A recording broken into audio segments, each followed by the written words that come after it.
পরিবারকে ভালো রাখতে চাইলে প্রতিবেশীর কথায় কান দিবেন না।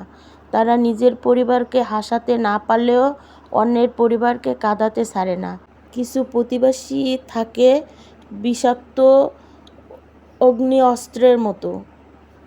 যাক, বিসমিল্লাহির রহমানির রহিম। আমি লিপির স্বপ্ন চ্যানেল থেকে সবাইকে স্বাগতম। আশা করি সবাই ভালো আছেন। আমিও ভালো আছি আলহামদুলিল্লাহ। আজ আবারও একটা নতুন ভিডিও নিয়ে আপনাদের মাঝে হাজির হলাম। ভিডিওটা ভালো লাগলে একটা লাইক কমেন্ট শেয়ার করবেন আর সাবস্ক্রাইব করে আমার সাথে থাকবেন। তো মাংস রান্না করতেছি, মাংসের মধ্যে মশলা টশলা সব দিয়ে দিলাম। এখন হচ্ছে প্রেসার কুকারে ঢাকনা লাগিয়ে দিব। এই যে কয়েকটা সিজ দিয়ে নিছি, কারণ হচ্ছে শক্ত মাংস তো ভালো লাগে না কারোই খেতে, এই জন্য। আবার কড়ার মধ্যে ঢেলে একটু ভালো করে কষিয়ে নেব। আর মাংস শক্ত খাওয়াও ঠিক না, একটু নরম খাওয়াই উচিত।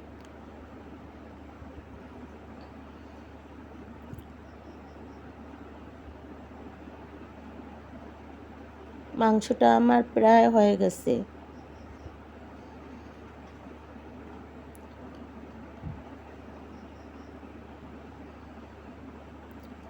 এখন হচ্ছে বেগুন ভর্তা বানাবো, তার জন্য বেগুন ভাজি করতেছি। একটু সরিষার তেল দিয়ে ভেজে নিচ্ছি বেগুনটা। এই তো আমার রান্নাগুলো কমপ্লিট।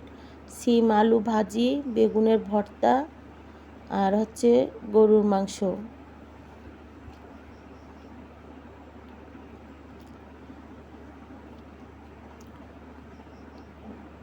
রান্নাগুলো কেমন হলো কমেন্টে জানাবেন।